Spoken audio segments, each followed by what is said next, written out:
फिर वही दृश्य। नागिन जैसे ही बाहर निकली वो सीधे बांस के अंदर चली गई और अमन ने बांस के खुले मुंह पर ढक्कन कस दिया। नागिन अब कैद थी। एक भयावह रहस्य अब अमन की मुट्ठी में था। वो बांस को एक कोने में खड़ा करके चुपचाप जाकर बैठ गया और सो गया। सवेरा हुआ। महल की गलियों में सूरज की किरणें घुस आई थीं। राजा और मंत्री राजकुमारी के कक्ष में पहुंचे और वहां एक कोने में अमन चैन की नींद सो रहा था। वो नींद जो किसी योद्धा को विजयी होने के बाद मिलती है। मंत्री ने उसे हल्के से जगाया। राजा ने पूछा, बोलो अमन, क्या तुम्हारा काम पूरा हो गया? अमन ने सिर झुकाकर कहा, जी महाराज, मेरा काम पूरा हो चुका है, लेकिन एक अंतिम कार्य बाकी है जिसे आपके सैनिक ही पूरा कर सकते हैं। राजा चौंका। वो क्या? अमन ने कोने की ओर इशारा किया। उस बांस को देखिए, बस उसे जला दीजिए। वही है वो रोग जिसे राजकुमारी ने इतने वर्षों तक झेला है। राजा ने सैनिकों को इशारा किया, जैसा अमन कहे वैसा ही करो। फिर उसने कनक को जगाया। राजकुमारी ने जैसे ही आंखें खोली वो पहले जैसी सामान्य थी। उसका चेहरा खिला हुआ था। वो उठी और अपने पिता से लिपट गई। राजा की आंखों से अश्रु की धार फूट पड़ी। उसने कनक को सीने से लगाकर कहा, अब मैं वचन निभाऊंगा। राजा ने कनक का विवाह अमन से कर दिया। उसे अपने आधे राज्य का उत्तराधिकारी बना दिया। चारों दिशाओं में शंख बज उठे। राजमहल दीपों से सज गया। कुछ दिन अमन और कनक महल में रहे। फिर अमन ने कहा, अब मुझे अपने घर लौटना है, जहाँ मेरी माँ और वो दरवाजा है जिसने मुझे लौटने की कसम दी थी। राजा ने राज्य का संचालन खुद संभाला और अमन कनक के साथ उज्जैन लौट आया। जैसे ही घर पहुंचा, दरवाजे पर उसकी माँ और भाभियां खड़ी थीं, आंखों में इंतजार की बूंदें और चेहरे पर स्वागत की दियों सी चमक। अमन ने कनक का हाथ थामा और उस दरवाजे पर खड़ा हुआ जहाँ कभी एक लड़का यह कहकर निकला था, जब कोई दाहिने हाथ से पानी दे तभी लौटूंगा। अब लौट चुका था। खुशियां लौट चुकी थीं, पर किस्मत की कहानी अभी बाकी थी। उज्जैन नगर की सीमा पर हर वर्ष एक मेला लगता था। संगीत, सजावट, खुशियां और अंधकार, क्योंकि उसी मेले में आता था वर्गासुर, एक मायावी दानव, 13 रहस्यमयी विद्याओं का स्वामी। हर वर्ष वो एक युवती को अपहरण कर ले जाता, उसे मक्खी बनाकर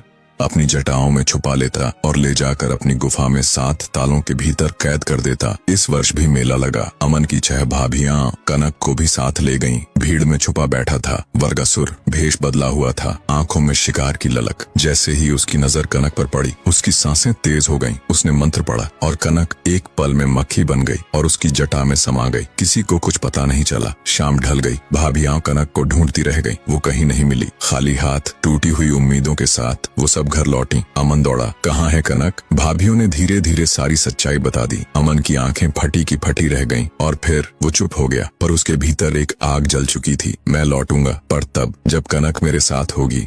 अगली सुबह सूरज की पहली किरण भी नहीं फूटी थी और अमन तैयार खड़ा था कनक की तलाश में निकलने के लिए। उसने अपने अस्त्र शस्त्र संभाले, फिर धीरे से घर के आंगन की दीवार के पास गया और एक तीर दीवार के बीचों बीच गाड़ दिया। फिर सबको बुलाकर कहा, जिस दिन ये तीर जमीन पर गिर जाए उस दिन समझ लेना मैं इस दुनिया में नहीं रहा। घर की हवा थम गई। माँ की आंखों में आंसू, भाभियों के होठों पर सन्नाटा, पर अमन अब रुकने वाला नहीं था। वो अपनी दुनिया छोड़ अपने प्रण की राह पर निकल पड़ा। चलते चलते घने जंगलों में उतर गया। वहीं एक छोटी सी कुटिया मिली और उसके सामने बैठी थी एक साध्वी। अमन ने झुककर प्रणाम किया। साध्वी ने उसे देखा, थका चेहरा, धूल से सना बदन, प्यासा, भूखा और टूटा हुआ। साध्वी बोली, बेटा तू बहुत थका हुआ दिखता है, क्या करने आया है इस जंगल में? अमन ने अपने दिल का सारा बोझ उतार दिया। सुनकर साध्वी ने उसकी आंखों में झांका और फिर कहा, पीछे 2 पात्र रखे हैं, एक में नहाने का पानी है, दूसरे में पीने का। जाकर पहले अपनी प्यास बुझा, शरीर को तर कर, फिर बात करेंगे। अमन पीछे गया और देखा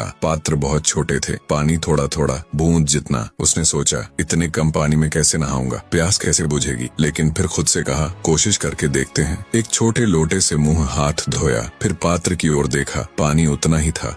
वो चौंक गया। अब नहाने बैठ गया। एक एक लोटा भरता गया, पर पात्र का पानी फिर भी वैसा ही। फिर पिया और अब भी पानी जिसका तस। अमन स्तब्ध खड़ा था, जैसे किसी चमत्कार की दहलीज पर। वो वापस साध्वी के पास गया। साध्वी ने उसकी ओर देखा और कहा, अब जाकर धोने से अंग निकाल। अमन वहां गया और मिट्टी में गड़ा एक अंग निकाला। वो अंग आधी रोटी जितना था। अमन ने उसे देखा और सोचा, ये क्या भूख मिटाएगा? ना पेट भर पाएगा, ना कुछ बच पाएगा। फिर सोचा, चलो आधा खा लेता हूँ।